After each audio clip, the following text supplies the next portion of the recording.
everybody. Welcome to our first webinar of 2020. We are talking about predictions for 2020. We're talking about how the industry is changing, and hopefully we're not talking about how my dial-up internet is not working. Yeah.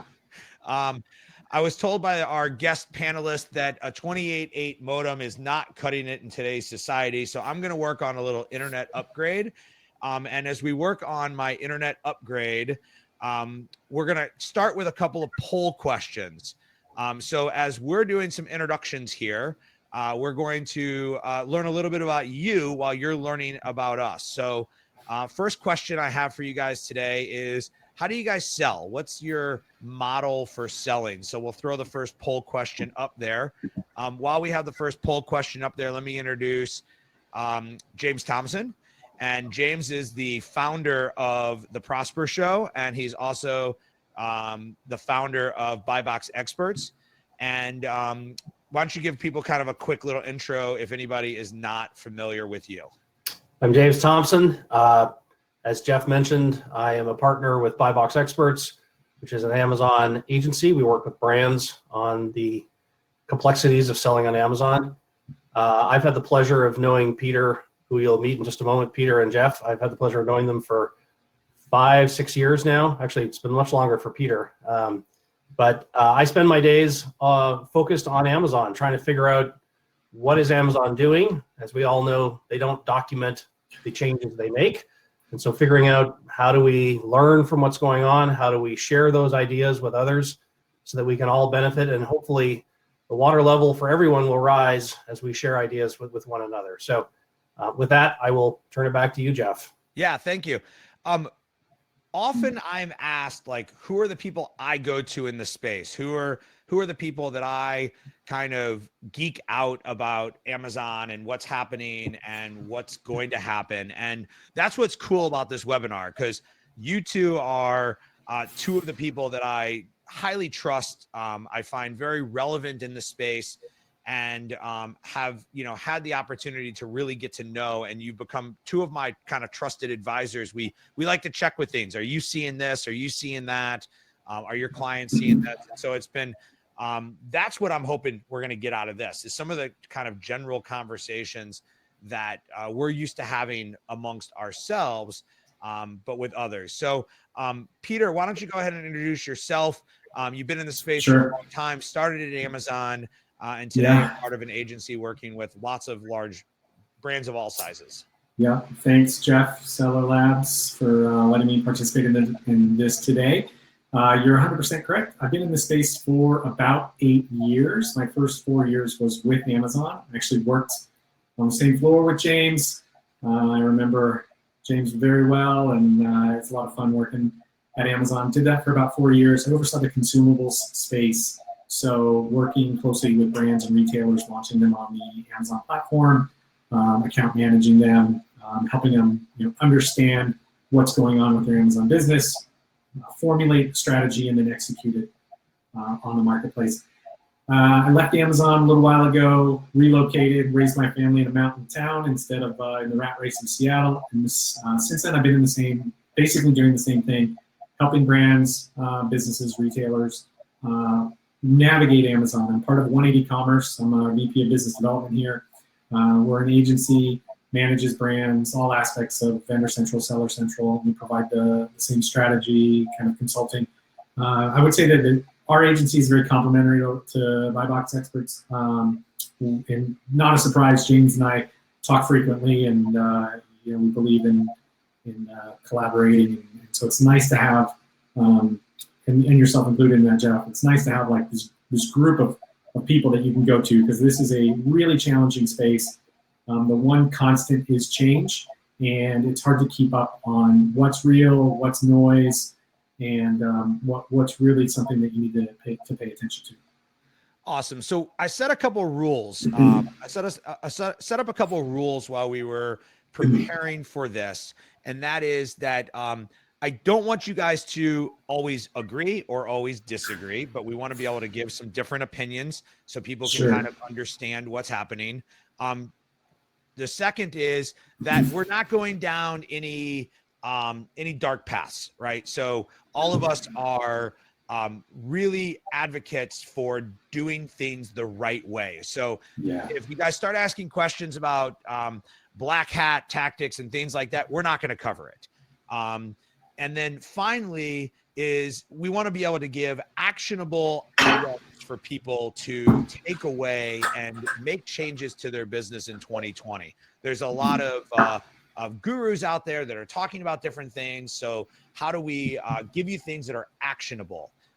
And a big part of that action and being actionable was based off of the idea of like how James has us prepare for the Prosper Show. So all three of us will be presenting at the Prosper Show. And we kind of thought like, hey, we're all presenting at the Prosper Show and we're all doing this webinar. So let's give a little pitch out to the Prosper Show. And if people are interested in the Prosper Show, we have a coupon. So Caroline's going to post that coupon in the chat box for everybody to see. And if you like what you're hearing, these are the kind of conversations we have at a conference like Prosper, and the types of content that's produced for shows like that. And would love to, really kind of hear what's going on and get a good understanding of, the industry, think about coming to Prosper. So we'll get that kind of posted up as soon as we can. And we'll go with the first kind of topic in question here. So we're entering 2020. When you guys are meeting with accounts, how do you guys deal with wellness checks, account security, reviews, all that type of stuff? Like, how do you just give a general check to your account to understand where it's at from a wellness perspective? James, you want to start? Before I answer your question, I want to share a bias I have.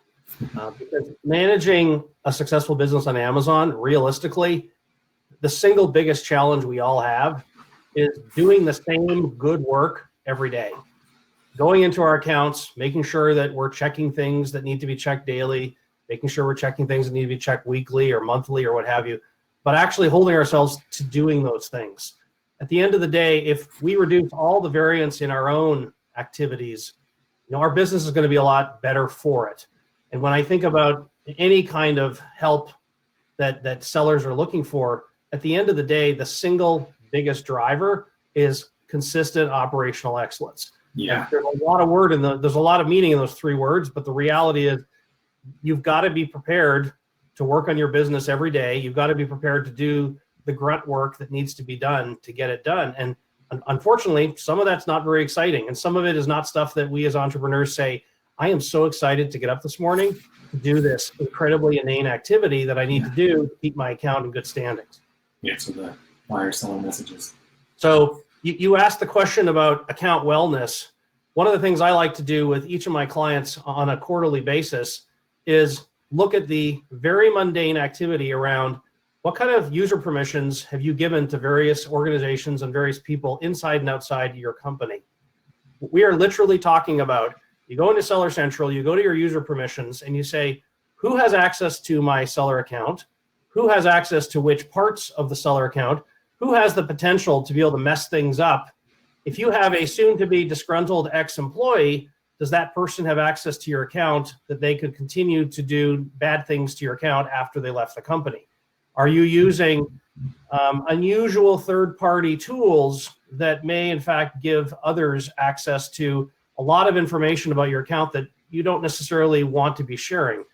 I like to encourage my clients to actually go in and say, does everybody need to have admin permission? Probably not. Does everybody need to be in a position where they can access sales data or inventory data or the ability to file tickets?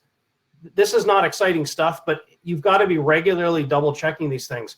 Unfortunately, I've had the opportunity to work with two different clients a few years ago who got hacked, and they got hacked in part because they had bad user passwords, but also they had the wrong people continuing to still have access to their accounts. And so while we want to democratize the ability for everybody in our company to be able to go in and do different types of work, it's important to limit who's got access to what. And so I encourage all of you immediately after today's call, go in and just have a look. and see who's got permission. You may have some third-party tools, for example, that you don't use anymore, but they've still got access to your Seller Central account. You may have former employees who still have access. You've got to have a process for keeping on top of this kind of stuff to make sure that this bank vault, which is called your Seller Central account, what are you doing to secure the bank vault? So I'll turn it over to you, Peter. But yeah, I'm gonna jump in real quick before Peter goes in, and say that Amazon makes it very clear in their policy: you are responsible for your business, you are responsible for your account, you are responsible for the actions of third-party sellers. Now, for those that have been around for a while, we remember there was a repricing tool that kind of had a little hiccup right around the holidays, and they repriced everybody's product down to a penny. And that's where Amazon really kind of said, hey, listen, like, hey, you chose to work with that company. That's not our fault. Yep. And so I think it's a great suggestion to be making people to be looking at not just what tools have access to your account, but who have you given login access to your account. So it's definitely something you want to put on a recurring basis to make sure you understand that. Peter, any other thing you want to add to that?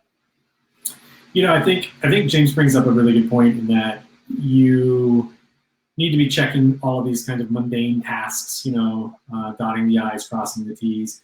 I love January for another reason, and that is like going back and looking at how well your business performed, how well your inventory performed. I think that now is when I would be looking at how your business performed in Q4, and then also how it performed against Prime Day, and using those as benchmarks to understand how well you're managing your inventory. I think that the inventory is going to continue to be, the inventory allocations, it's going to continue to be scrutinized heavily at Amazon around FBA. So you're going to need to have that fundamental dialed in. You want to find out, what kind of sales did you lose by not having enough inventory in stock? What kind of potential sales or margin impacts are you going to have because you had too much inventory in stock and then you've got to pull it? So having that kind of like fundamental check-in with how well you performed on an inventory management perspective is really important. I'd also start digging into how well your products converted. So looking at your detailed paid sales and traffic report, understanding why did certain products convert better than you expected, or did they under convert, and really start taking assessment at your content, because that is something that I think like so many people set it and forget it. And I think that as Amazon continues to roll out tools to support brands, that content and updating that content, constantly checking it is going to be really, really, really important. And making sure that you're not, having content get broken or things like that. So I fall back on those two main fundamentals. How's your inventory? How well did it perform? What areas of opportunity do you have? And then how was your content? Those are the things that I would be checking on a regular basis, not just because we wrapped up Q4, but Q4 is always a really good place to start. So let me give a little bit of context for people that maybe didn't follow exactly what you said. If you follow one of the things that we talked about in preparing for this webinar was that our prediction for 2020 is that there won't be any groundbreaking, holy wow, didn't see that coming. There might be one. There might be one, but like more of what we predict for 2020 is that Amazon has laid seeds in the ground for changes that are going to occur, and we continue to see those. So advertising is a great example of that. Vendor one is a good example of that. And then inventory. And so if you follow the history of inventory, Amazon used to have 2 inventory cleanup periods. Then they moved to the index performance report, which penalized you if you had bad inventory turns. Then they started 1-day shipping.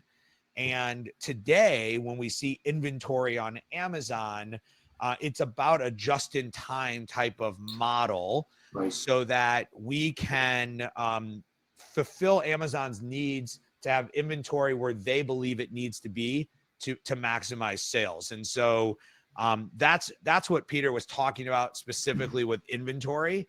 And I think how how managing inventory used to be very simple. You dump everything at Amazon and you try to get rid of it before the inventory cleanup without paying a storage fee. Now it's about keeping the right amount of inventory at Amazon for peak performance. Yeah. I guess I'll phrase that in the form of a question. James, is there anything else that you're seeing with inventory, or Peter, that you're seeing with inventory, or is it just that it's become more sophisticated in how you have to manage it? We're seeing situations because of the performance scores that sellers are being allocated. Sellers who do in fact fall below the threshold. What is it? 400 score threshold. Yeah. IPI. It's an interesting learning exercise for any seller of any size to ask themselves, what would I need to do to get better at managing my score? Even if my score is pretty good right now, where are the deficiencies in my ability to manage inventory? Do I have stale inventory sitting on certain SKUs? Could I move to a model where I had to replenish FBA shipments every 3 days? Let's say my performance score does tank, and maybe I have a one-time blip.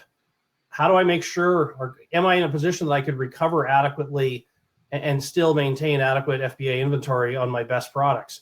Those are really interesting thought exercises, but they're also really good processes to go through to figure out where, in fact, are the deficiencies in my business. I may be able to meet the scores right now, but there may be something that's actually pulling me down enough that I should start to address it, because when I do get myself into real problems, I'm not going to be able to fix those big problems at the same time. Yeah, and the biggest, and Nick Baker just asked, the biggest consequence of bad inventory performance score is that it kicks in all of your fees for Amazon. So if you actually keep your inventory turns, if you keep your score high and you keep your turns moving, your inventory, your inventory costs are next to nothing. It's when you keep products at Amazon for a long time, and or your score drops below 400, I think, as of January 1st, that you're in big trouble because the fees start to become multiplied. I'm less worried about the fees, and I'm more worried about the implications of you being charged fees, which means you've got a lot of inventory tied up. Yeah. Or sorry, a lot of capital tied up in inventory that's just not moving. And I don't know too many successful long-term successful sellers on Amazon that have a bunch of stale inventory consistently. And so what Amazon is, if I step back for a minute, many years ago, I used to run Amazon services, getting sellers onto the Amazon platform. And the biggest problem I saw back then was Amazon has made it so easy for pretty much anybody to show up and start selling stuff that you end up with people who don't necessarily have decent business skills saying, I'm going to be the next big seller. Well, as Amazon has tightened up some of these performance criteria, yes, they welcome everybody and anybody to be a seller. But if you want to actually be successful and meet the necessary metrics, you have to learn some of these best practices around manage your inventory, manage your cash, make sure you've got the right selection in place, make sure you're competing effectively. A lot of those things Amazon doesn't ask you, do you know how to do those things at the time when you sign up? But I'm actually glad Amazon's putting more and more of these restrictions in place. Restrictions is not the right word. More and more of these requirements in place that are basically surrogate measures of, are you looking at the right levers that are actually going to drive the success of your business, not just on Amazon, but quite frankly, in any type of retail setting. Yeah. So what, I know the basic answer of this, but your inventory performance score is typically on your Seller Central homepage. And then there's a great report called Inventory by Age report, which will show you at a SKU level how much inventory has been there, and will give you kind of that guideline of what inventory that you need to focus on. So are there any other inventory pieces that you think people should focus on when considering inventory as a critical function of their business? I think it's, one might look at, what is the decay of demand by SKU? We saw 35-40% of people listening today are private labelers. And so my first question there is, what percent of your catalog that you sold in 2019 do you expect you'll have to deprecate by the end of 2020? Because the reality is, it doesn't matter how wonderful those products are, somebody's going to come along with a cheaper version. And so what are you doing to measure the natural life cycle of some of these products? What are you looking to do? Just because you had 20 units a month sitting in inventory doesn't mean that you'll be able to continue to sell 20 units every month going forward. So what are you doing to be more and more nimble so that as demand falls because cheaper versions from someone else shows up, you're not going to end up being stuck with products that once upon a time you could sell a lot of. Yeah, I think the only thing about inventory that is making sure your levels, if you're running advertising, that you're working closely on ensuring that you have the inventory levels for the inventory that you're running, for the advertising that you're running. It's really important. Cool. I want to kind of conclude this area and move on. And that is, I think if I was to conclude or summarize this, it's that selling on Amazon in 2020 is more sophisticated. It requires you to have a greater level of expertise. And one of the areas that all three of us believe is a critical area of expertise is inventory and inventory management. So if you're listening to this and you're not really sure exactly what all this means, this is a good, I need to go dig into this deeper. This isn't a whole webinar on inventory, so we're not going to go much deeper into it, but your basic inventory report is going to be on your dashboard. Mine's on the right-hand side underneath my 7/15/30, and then you can get into your dashboard inventory from there. Your inventory dashboard from there, which gives you a bunch of other reports for you to be looking at and considering. And ultimately, if this is not your forte, this is not what you do and what you do best, then think about possibly outsourcing this to somebody who this is what they do and what they do best. And I think you're going to kind of find that as a common theme. Some questions have come up in our panel, and we also had it on our list around the idea of communicating and talking to customers, buyer-seller messaging. Amazon recently implemented a request for review button that sits on the order page, not in the buyer-seller messaging. It's restricted communication by tightening up the rules or tightening up the interpretation of the rules. Just kind of curious your thoughts on kind of what we've seen going on with reviews, with the new ability to leave a review without writing any comments, and kind of how that may impact things in this year. You want to take this one, Peter? Yeah, sure. So I think one thing that as a seller on Amazon, you have to constantly remind yourself, these are not your customers. These are Amazon's customers. And Amazon's giving you the privilege to sell to their customers at the tune of, whatever your revenue share, 15% is. And so with the onslaught of sellers that have come to the marketplace over the last few years, Amazon has had to really tighten controls to ensure that customer experience is protected. And one of those is making sure that sellers aren't taking advantage of customers in ways through communication or getting information from that. So as Amazon falls under more and more scrutiny from different organizations, they have to make sure that customer experience is protected. And so that's one of the things that you're going to see more of in that tightening, if you will. And so restricting buyer-seller messaging around specific items, getting the review so that it's just, you can't use an automated tool, because all of those, kind of tactics that have been used by third-party sellers to emphasize or accelerate reviews or accelerate, some sort of thing to help drive sales, it really erodes trust with customers on Amazon. So Amazon has to do whatever they possibly can to protect that. So that's where you're seeing, and we'll continue to see, a strong emphasis on that this year and going forward. I do like the rating program where you can actually rate a product now. Jump in there, give a 4 or 5 star rating, as opposed to having to also write a review. So I think that those are things that they're trying to do to help improve the experience for both sellers, but also make sure that they're protecting it for the Amazon customer. James, you and I have talked about how the request a review feature limits product manufacturers and could have a negative impact. Do you want to speak to that? So I think about as both a competitor to other brands as well as a customer, what kind of insights do I get out of the feedback? And when I look at a product, if I'm a shopper and I'm on Amazon and I see that it's got a whole bunch of 5-star reviews and lots of 5-star reviews, okay, that's, I'm willing to continue looking. But if I actually want to learn anything about the product, I want to read the text of what people have said. And I'm not talking about reading everybody's reviews. I'm talking about the stuff that other customers have voted up, and I can actually see, what are the most common 1-star problems? What are the most common 5-star compliments? I want to understand that so that as I get closer to actually adding the product to my shopping cart, I have a much better context of what this product's going to do for me.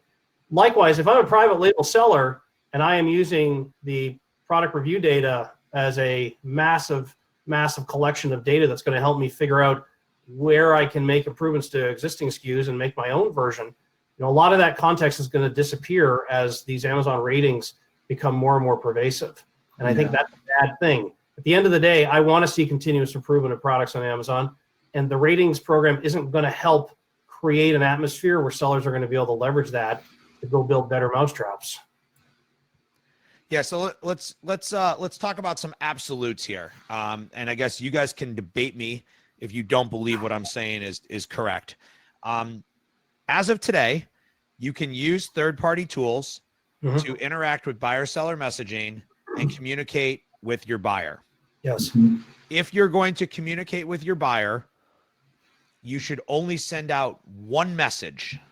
You should not be sending out more than one message, and you need to be very careful of the language that you're using. We've seen clients get put what we'll call into the penalty box, where they're not suspended at their account level, but they're suspended at their buyer-seller messaging level. And a lot of times that's because they're sending multiple messages or the language within their message. So again, 2020, it's January. A great thing to do is go spend a couple of minutes and review how you're communicating, the language that you're using. And just to be very clear, language that was acceptable 6-12 months ago is not acceptable anymore. Seller Labs has updated all of our templates. All of our templates follow the Amazon guidelines for communication. But there are ways for you to still abuse that. You can still send more than one if you want. You can still change that language. So be careful that you're not pushing yourself beyond that limit. Yeah. Do you guys disagree with any of those things or have anything you want to add? Otherwise, we'll move on. I think. I'm sorry, Peter. I was just going to touch on what you were saying about the review process. I think that it's important to recognize that the ratings serve a function and the reviews serve a function. For a new product to launch, it's easier to get a rating. And if you're able to get that 4 or 5-star rating faster for new product launches, it's going to help accelerate sales and help the product be retail ready for advertising. So I think that there's both good and bad in both processes, and I think that they can serve different functions. I'm reminded that for many sellers, the reason why they may have been breaking terms of service initially with modified language to customers is that they were trying to figure out how to communicate with customers after the sale. And to the extent that someone is a private labeler and they are continuing to operate in a transaction after transaction mode on Amazon, I would suggest that it's time to start thinking about what kind of additional engagement can you create, opportunities for customers to engage with you after the sale, where the customer chooses to come and look at your YouTube channel of helpful videos, or chooses to engage on your website because you've got additional information that you're letting customers know is available. There are still lots of things you can do as a private label seller to get Amazon customers who bought your product to seek to engage with you after the sale because you're continuing to deliver value after the sale. That may require certain types of inserts. And again, the language of inserts needs to be very carefully examined, make sure that it's terms of service compliant. But you need to be thinking about this opportunity to engage outside of Amazon, because otherwise you'll just have a big collection of transactions and there will never be the opportunity for 2, 3, 4% of your customers to actually bother and go and look and figure out who you are and other information that you may have out there on other parts of the web. Yeah, and if you're a brand, if you're a brand that people want to connect with, they will seek out how to find you without you giving them an offer or giving them a, they just will. Like, and if your product is complicated and it needs more explanation, provide that on your website. We clearly see in analytics that people jump from e-commerce to Amazon and Amazon to e-commerce. So your website is an extension of your brand on Amazon. And the crazy thing is, if you do a good job on your own website of providing content that people might go looking for, on your website, you can pixel people and you'll have an opportunity to advertise to them later. And you can do that because they came to your website. And so, there is an opportunity down the road to be in a position where those Amazon customers actually legitimately become your customers because they came to you versus you going to them and trying to flip them over from Amazon to your own website. Yeah, having both is really important. We've seen with some of our brand partners that are direct-to-consumer brands that once they launched on Amazon and got control of their Amazon presence, their own direct-to-consumer websites started to see increases in sales as well. So you didn't get that cannibalization. What you got was more Amazon customers who then trusted the brand a little bit more because it's on Amazon, the content's accurate, everything is correct, and then that helps the customer then find the product itself back onto their own website. So they tend to complement each other. They're really something that, with today's playbook, you absolutely should have both your own direct-to-consumer website and an Amazon business that has the same look, feel, emotional connection as your own website, social media. Yeah, and I want to move on, but answer John's question because he said, how am I able to upsell? Amazon makes that impossible. They do, and that goes back to Peter's comment that says this is Amazon's customer, and they do a lot of upselling, just not of your product. But you can upsell by building a good, strong brand. People will come and seek. So we did a survey prior to this webinar asking people which portion of Amazon they foresee becoming increasingly important in 2020. And not surprisingly, almost 70% said Amazon. It was a select all. Close to 60% said video and multimedia. And then it was like 30% for Amazon Business and Amazon's influencer program. With Amazon advertising becoming such an important piece that has to be mastered by sellers, what are you guys seeing as opportunities with Amazon advertising or risk with Amazon advertising or things that people should be concerned about Amazon advertising? So I work with a lot of national brands who are amazed by the fact that their competitors are bidding on branded terms. And quite frankly, although most search on Amazon is unbranded, when it is branded, why the heck is the brand not protecting itself with branded advertising? So for example, and I'm just going to use it, if you're Reebok and people do come searching for Reebok men's running shoes, why does some other brand have the sponsored brand banner ad at the top? Well, that's because most likely that brand, Reebok, and I'm picking on Reebok here, but if Reebok hasn't spent money to outbid everybody else on the branded term for their own name, to me, that's just absurd. And likewise, given how many brands are not really paying attention, how come brands aren't bidding on each other's brands more actively? Right. So that kind of stuff drives me completely crazy because it's such low-hanging fruit that brands can fix. And to see a situation where everyone's complaining the cost of advertising is going up, most of that is unbranded advertising terms. So on the branded terms, are you kidding me? You're not protecting your own brands. So, that's one area that I see continued opportunity for brands to do a much, much better job of protecting their real estate. Yeah, I would echo that statement 100%. I think when you look at what Amazon has done from an advertising perspective in terms of how much profit they're making, they're going to continue to drive innovation to help capture more revenue around advertising, but also to deliver new tools to help that. One of the things that I saw that I'm kind of excited for is the sponsored brands video ads that are showing up in search. And I just think that's great. I mean, it's a great experience. And, you have this video that actually shows up within the search results. As soon as 50% of the video comes on the screen, it launches. There's some good tips about how to make it effective. And video content is really, really strong. So I think that making sure that you have your advertising fundamentals down. If you're a brand, like what James said, you absolutely have to own your branded terms, because you don't want your competition taking it. Have that dialed in. What's that? I see there's a poll being posted right now on Amazon advertising skills. Oh, and yeah. I would certainly challenge everybody who's not at the great level of skill base.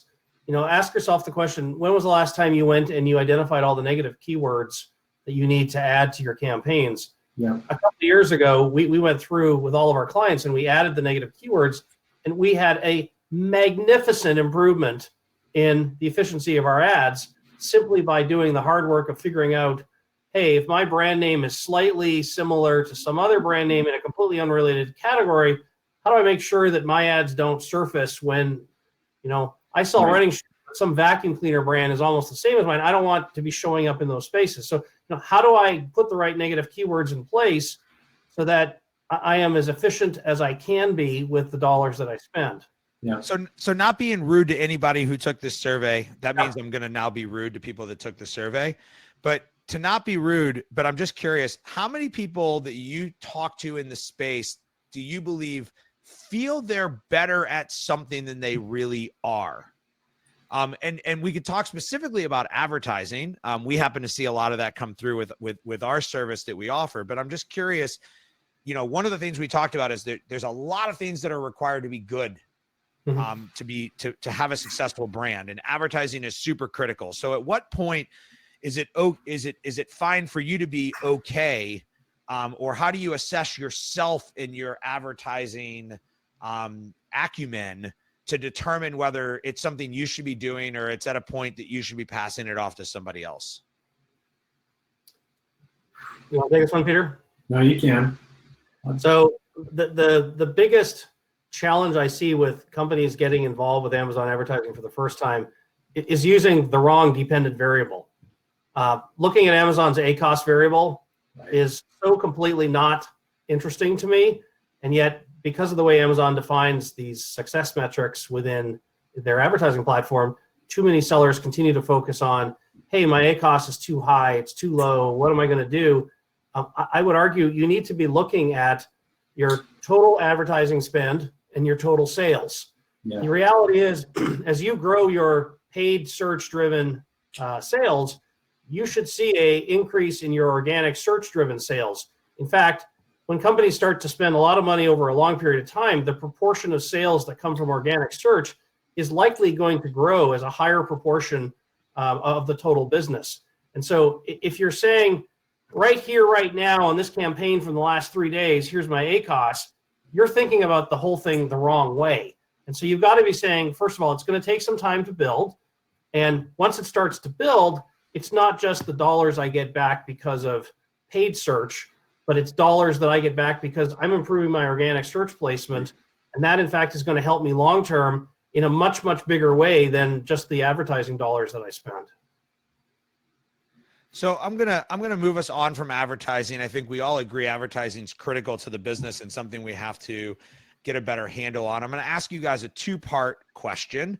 We'll start with Peter, and that is, brands are constantly evolving. So what type of best practices are things that should be on our checklist as we look at 2020 around product, process, packaging?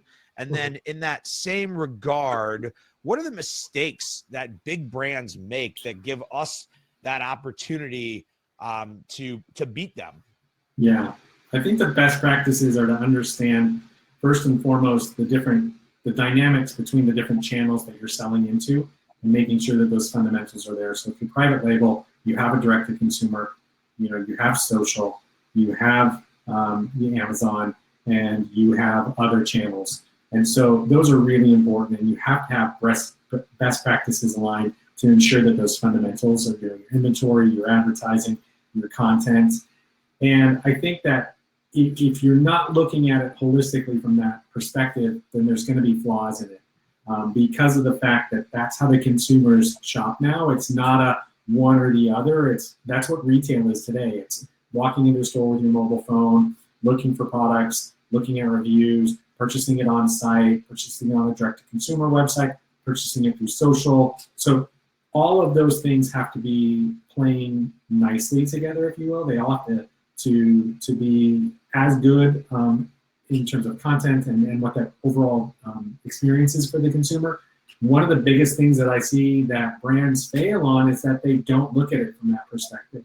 And especially when it comes to Amazon or other marketplaces, they leave it to resellers. They leave it to, older inventory. They don't pay as much attention to it. And I think that that's one of the biggest challenges and one of the biggest areas that is fundamentally flawed, which then allows these resellers to just capitalize on those areas that those brands have neglected. I think of the Amazon marketplace as requiring 3 basic skills if you're a brand. The first one is you need to have channel control in place, meaning you need to be able to manage who is ultimately distributing and representing your brand on the channel. If you have unauthorized sellers, and I realize some of the people participating today may be unauthorized sellers. Unauthorized sellers are not held to MAP policies. And so for a brand that says, hey, I have a MAP policy and I'm going to make sure that my product is priced at this level on Amazon, you can throw all that out the window the moment you have unauthorized sellers.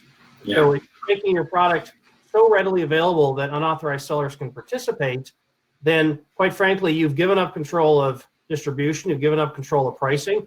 If you give up control of pricing on Amazon, you've probably also given up control of distribution on other websites, which means when Amazon goes out and scrapes your product prices on other sites, they're probably going to find lower priced products, which results in either Amazon first party lowering its prices or Amazon suppressing the buy box. Huge. And all of that comes back to, if you don't have distribution control, you're going to hurt a lot more than just the Amazon channel sales you may have as a brand.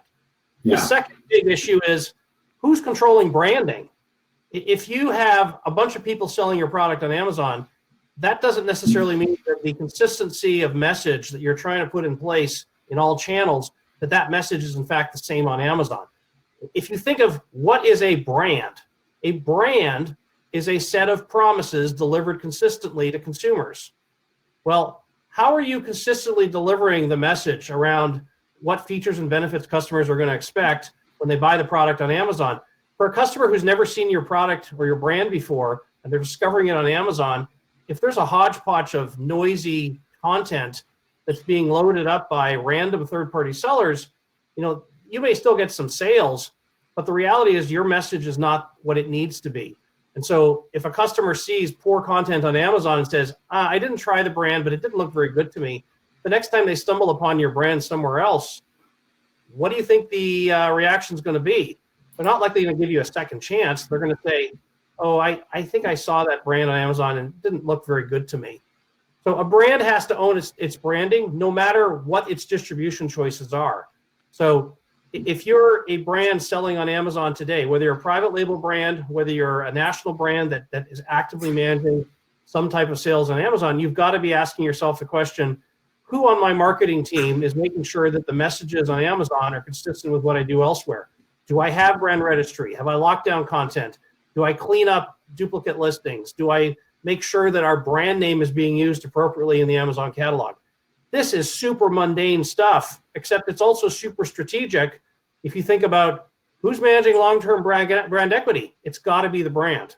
Yeah, and I think, James, we also talked about this earlier, so I want to remind you, but that's also down to the level of the wholesalers that are on here. Like, that's your angle when you're going in to talk to a brand about representing them on Amazon. That's the competitive advantage you can bring because it's something that they're not necessarily doing. The typical brand does not understand how the Amazon sandbox works. So for anyone on the phone today who's listening, who understands sandbox, or at least understands it better than the brands they may be working with, go and pitch that expertise to the brands that you work with and say, listen, I can help you get brand registry. I can help file seller support tickets to get duplicate listings removed. I can help you do this and that and that and this, all around making sure you have a better experience on Amazon. At the same point, if you're a wholesaler or you're an exclusive reseller, you've also got to be explaining to the brand, hey, here's the reason why I don't want to see 5 competitors on the listing at the same time, because quite frankly, if I know what I'm doing as a reseller and I'm representing the brand properly, it's not just that I don't want competition, it's that the competition doesn't actually bring anything net new to the brand. If the branding is being properly managed, the pricing and distribution are being properly managed, inventory levels are being properly managed, advertising is being properly managed by you, the reseller, why do I need a second, third, fourth, 50th guy to do the same thing? Because what happens, if 5 of us are all selling the same product, our ads are not all going to show up at the same time. And if I'm the only one advertising, the other 4 guys are not, then the ads only have a 20% chance, or whatever your buy box percentage is.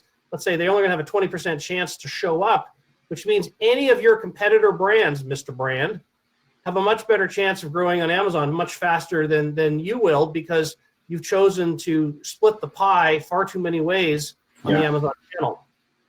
Most problems on Amazon stem from unauthorized resellers or a poorly managed reseller strategy. And not just on Amazon. It's right, just in general. Letting distribution leak into any channel. Certainly Amazon wants to go find that weird, wonderful online site that has the product at 10% less that they can then turn around and match. And nobody wants to see their buy box suppressed or see Amazon 1P continue discounting to the level where the brand is making so many payments back to Amazon to offset these lower prices. Yeah. I appreciate all that. I want to use that as an opportunity to try to get us to 2 more topics before the top of the hour. And you kind of led into this, which is off Amazon. So at what point does a brand, if I'm looking at my growth in 2020 and I'm looking at going off of Amazon, at what point does getting off of Amazon make sense? At what point do I put more energy into it? Is it a good long-term strategy to only sell on Amazon or be looking elsewhere?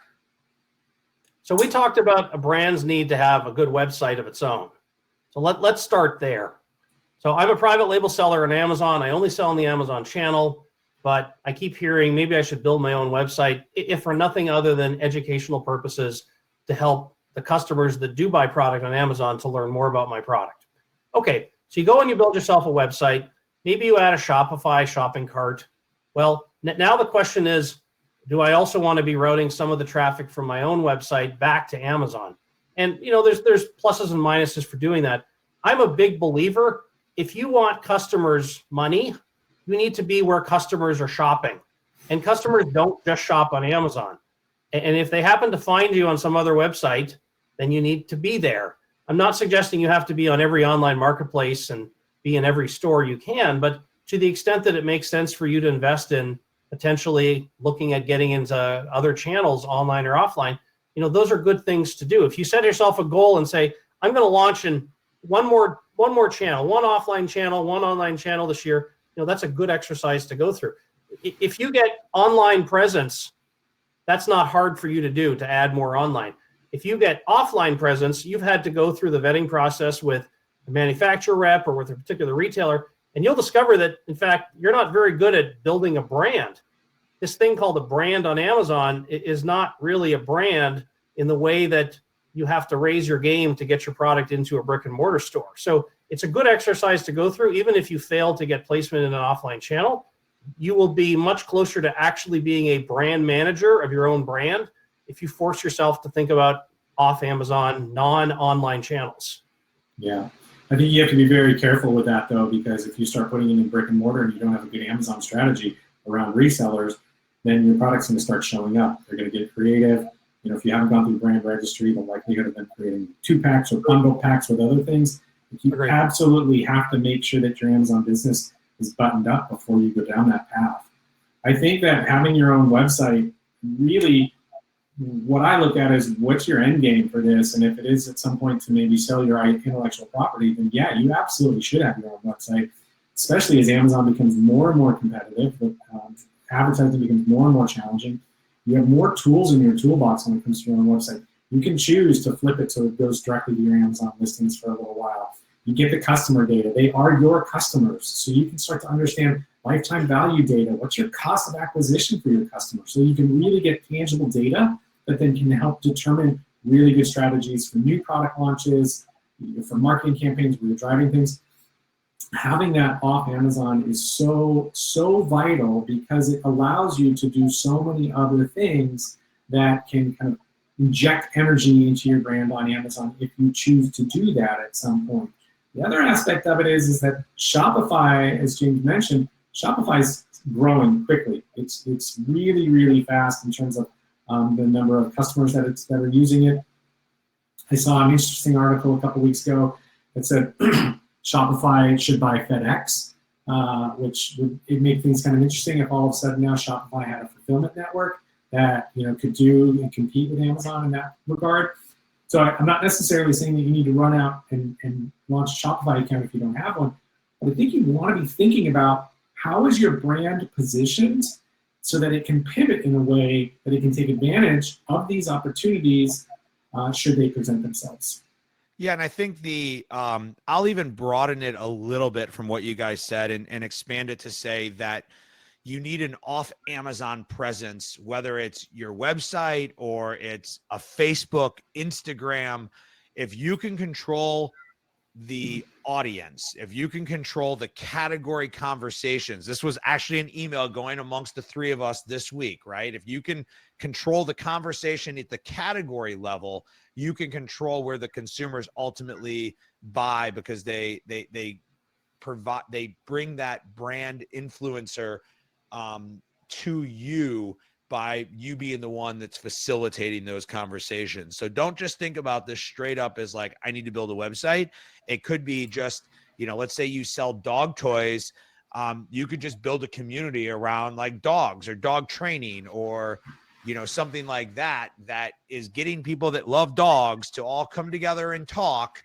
And, it will pass your brand value to them without you having to actually sell to them online. So let's hit one last topic and then we'll wrap it up here. And that is one that we love to talk about, shiny object syndrome. And so one of the things, what's that? What? One vendor. Shiny object syndrome. We see it all the time in this space. People are getting caught up on what we call flavor of the month, the loudest noise. How do you work to ignore those distractions? How does it influence your clients, and them talking to you? And how do you as a brand or a seller in the platform just stay focused on what matters? You want to take that, James, or you want me to start off? The reality is that the conversation that we're having with every prospect that we're going to talk to about possibly working with is first around what does it take to build a strong foundation to be in a position that you can grow consistently on Amazon. And that foundation isn't built by, going to a 2-day mastermind and getting a bunch of silver bullets. It's not built on having a single piece of software. It's built around those very same boring operational excellence that you need to implement and hold yourself to. It's a lot of that stuff that people don't actually do a very good job of doing. We talked about user permissions at the beginning of the discussion. Whether it's user permissions or whether it's tracking your inventory and doing a study that looks at which 20% of my catalog needs to disappear by the end of this year. Those types of analyses are not very exciting. And yet, at the end of the day, what you're trying to do is take that working capital you have and continue to work it as efficiently as possible. And to do that, you need to have a proper foundation. You need to have proper discipline and operational excellence around it. That's what you need. You don't just inject some rocket fuel for 30 seconds to drive some listing to the first page for 2 days. That's not going to build a business. I think the shiny object syndrome is really a real thing. I think that there's a number of challenges that come with it. One, Amazon's in the news every day. Super sexy. They're always doing something. The reality of it is that the headlines that Amazon grabs very rarely impact brands or sellers on the marketplace. And so what I try to do is whether they're a current brand partner of ours or prospect that we're talking to, is really stay focused on the fundamentals. And one of those like shiny objects last year was this whole rumor that one vendor was coming, that Amazon was going to shut down, a whole number of sellers or brands from Vendor Central, force them over to Seller Central. Never happened. It may happen. And the thing that I think is interesting is that nothing's real until Amazon's launched, a beta, or they've publicly addressed it, via press release to the public. But I think what you want to do is take those shiny syndromes, those little instances, and use those to ask yourself, okay, what if Amazon shut down our vendor account? What do we need to do? How do we focus on this? How would we navigate that? And you use those as pressure points. You're pressure testing your business on Amazon to understand how will it sustain through this change, because change is going to happen. The other thing about it, though, is that if you spent half the time worrying about your content, your inventory, your advertising performance, as you do on like, hey, is arbitrage going to be shut down? Is one vendor going to happen? Is Amazon going to close the marketplace to sellers? Like all of these rumors, it doesn't matter. If you got up and had the same kind of energy of like, oh man, how's my content? Do I have A+ on every single detail page? Do I have really good video on my detail page? And if the answer is, yeah, I have really good video, well then you know what? Now you're in position to take advantage of this video, sponsored brands video ad in search, which is like fantastic. So it's instead of focusing on like the flavor of the shiny object, the flavor of the week, is really taking that time to focus on the absolute core fundamentals for your business on Amazon, which really haven't changed much over the last 10 years. It's really all about driving traffic, creating great customer experiences and getting conversion, and then managing that business to sustain that growth. And so that's one of the things that I think is interesting in this space, is that there's headlines all the time. Most of them don't matter. And if you were to take that energy and kind of have this moment where like, so what? Does it really impact my business? And then if you're asking yourself that, and the answer is yes, then absolutely figure out how to deal with it so that you're in a position to pivot with it. James and I were working on a presentation for Prosper. I don't think it was last year. I think it was the year before. And James asked me, well, what's new? And I go, James, the way we did it 3 years ago is still the right way to do it. And we both started laughing because we knew that was the correct answer, but we also knew that people in the audience don't want to hear that answer. And so many times as sellers, we're always looking for that edge. We're looking for that new way of doing it. So we get attracted by the person who comes out with a big, YouTube video on the new way to rank on page one, or the best way to do this or to do that, or the greatest new tool that's ever come out. But I think that, to build a good quality business, you have to follow good business practices. You have to have good processes and procedures in place to review your data and make data-driven decisions. And these are the things that separate successful businesses from those that are just kind of playing around. As I mentioned, all three of us will be at Prosper. It's a great opportunity for you to interact with us directly. It's sans James, because you won't catch him, but you can usually catch Peter or I and be able to sit down and have an individual conversation. I'll give you guys a tip about trade shows, because I wish that more people would do this as a speaker. Offer to take a speaker to dinner, to go to the bar and buy him a drink. You will be shocked at how many times a speaker will be sitting at a table all by themselves, because they haven't spoken on stage yet. So do your research before you go and figure out who's going to be there, and then find them out. It's a little stalkerish, but find them at the show and reach out to them and say, hey, Peter, I heard you on a webinar. Hey, Jeff, I heard you on a webinar. Would love to chat with you about this. Do you have a minute? Can I buy you a drink? Most of the time it works and you'll get their attention. But if you try to catch them after they speak, they'll be forever bothered. And I'll send out a little PSA announcement for James, which is James runs the show, so he doesn't really have time to stop and talk to everybody. But I know that James make yourself available to a ton of sellers and reporters in the space. It's just not a great time to catch you at the actual Prosper show since you run it. So the last question I have for everybody is in your chat box, what topics do you find relevant that we didn't cover today, that you would, if we were to come back and do this a month, 3 months from now, that you would love for us to get deeper into and bring this up to high level? I know some people were asking very specifics about like how to do enhanced brand content and things like that. But to us, that's more about like improving the conversion on your page, right? So let's look at it for higher level type things. Give us some information. Tell us kind of what type of content you're looking for.